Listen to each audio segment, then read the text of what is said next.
One element of the guidebook that you and I discussed previously that I wanted us to dig Sure. into was one actual graphic that we created. And just some background before I share it here. This was introduced just as an example to show what a feedback loop is, how when we have multiple variables or elements of a system and they're all connected, that it creates this feedback loop, and that variables are connected by causal links. And so we put this just as an example, wanting to show a simple loop. And I say that because I think there's, you and I are going to complicate it really quickly here, Yeah. which is an important complication. So I'm just going to share this graphic and we can talk through it a little bit together. So in the guidebook, we put this feedback loop just to show how variables, how components of a system are connected. And so we looked at these links between home values, and that when you have higher home values, you have more revenue from property taxes. When you have more revenue from property taxes, you have more per pupil spending. When you have more per pupil spending, you have a higher perception of school quality. And we were intentional in using the word perception as opposed to just school quality, which then that perception leads to higher home values. So we were showing the links here. And when you and I talked, we started to think about this one and what's missing from this graphic, which obviously there are a lot of things. So I would just love to hear your reflections on what is here and what is missing, and just what comes up for you as you look at this diagram. Yeah, and obviously when we take any sort of single diagram where it's a slice without the full context, it's hard. So I mean, even some of the feedback that I might have, it might not land exactly. Well, and I'll just offer one of the things that I really value about systems thinking is that in the discipline, there is no causal loop diagram, which this is a piece of one, that's ever treated as true. You can't have a diagram that captures the complexity of the system, and they're reflections of our mental models. And so the purpose of putting them down on paper is so that we can discuss them, so we can pressure test them, as one of our interviewees said. So I say that to say there's absolutely no pressure to offer feedback on what the quote unquote right version of this would be, because it's all a reflection of our experiences and of the way that we see the system. And we need to work to be as complete and as thorough as possible. So I just offer that as reassurance that appreciate that. Yeah. that I'd be interested in what comes up and what you think from your mental model and from your experiences would be valuable to add here. So first of all, I really, really love the idea of offering guidance on systems thinking. I think there's a lot of people, myself included, when I was teaching in a single school, in a giant district, in a giant city, in a giant state, right, where you only know what you know, and you sort of, there's a level to what you question and what you even think can be changed. So I want to just sort of say, I love the idea of taking as far back a view of really complex issues and analyzing them and looking at research and looking at ways to sort of change policies and practices. So that's exactly the type of work that we're doing within the New York City Department of Education in the Office of Equity and Access. So I think when I see something like this, I really like it.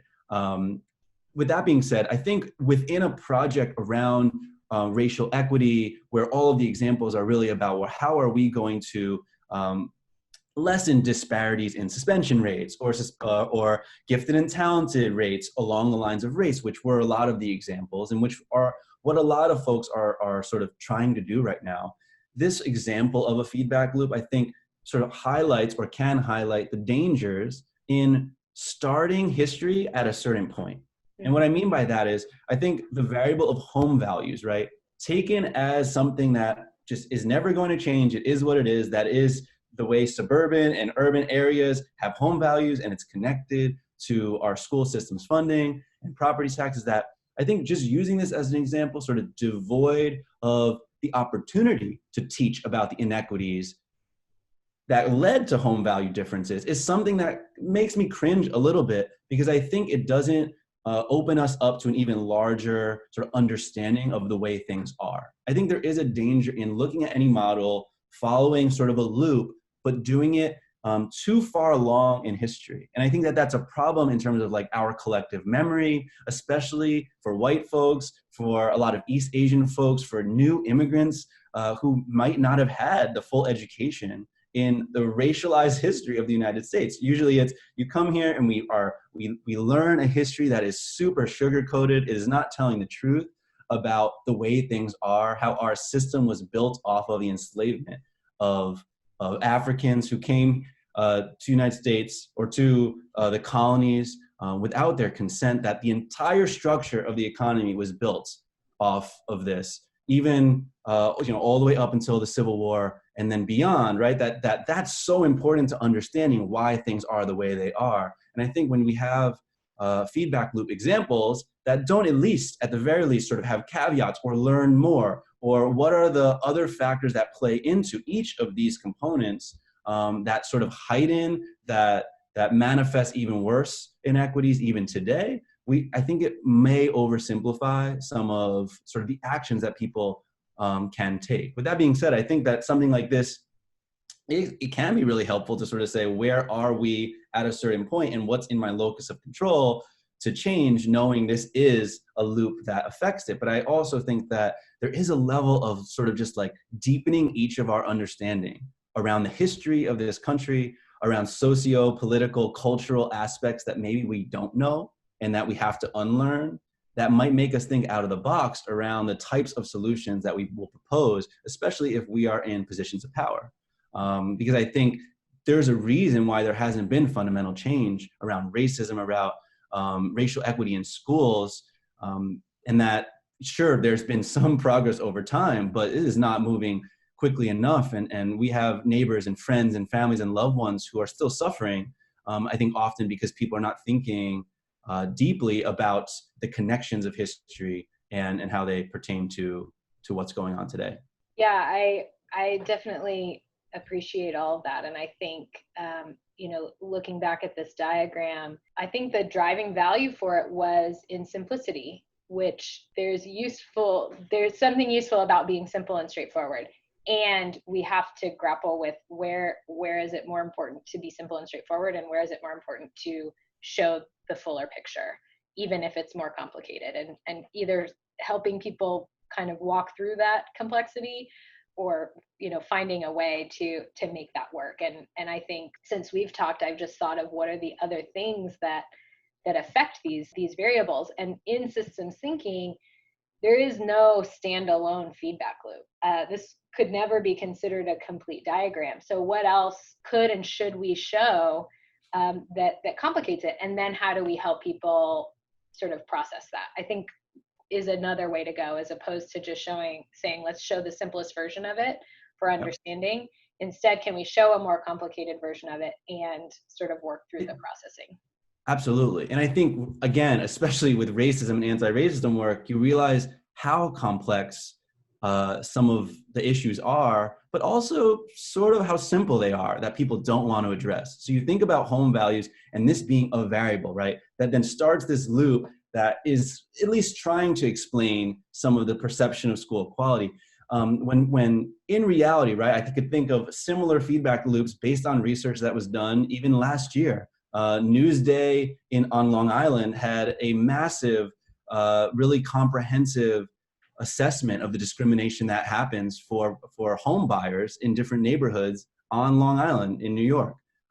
This sort of plays into why home values are the way they are, because there are implicit biases and direct forms of racism that are still creating this vast difference in home value. So when we can't talk about sort of the black-white wealth gap in the country, and we want to just sort of create change, just sort of saying that that's just how it is, I personally don't think that that's enough. I think there's a lot of people sort of in the space who believe we need to go deeper, and it starts with those who are creating these sort of systems, doing that work to understand that better. Because I think when you start creating a new guidance or document, but it might not allude to or take the opportunity to teach around some fundamental aspects of race and racism, I think there are some people who might say, oh, this was really useful, I changed this or that, and others would be like, it didn't even discuss some of the main elements to why home values are the way they are.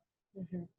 The other variable that I have been reflecting on in thinking about this diagram is what else contributes to perception of school quality. And Exactly. we know that separate from per pupil spending, that the percentage of the student body that is Black students, that changes the perception of school quality, kind of regardless of the socioeconomic status of the area, and of per pupil spending, that changes the perception of the school. And so that's a factor that's not part of this exact loop, but is affecting that perception variable outside of it, which is something also important to acknowledge, because then that shows us that it's not just this one thing. And along with it, PTA spending, right? The things that are sort of outside of the government, at least for a lot of places. But yeah, totally agree.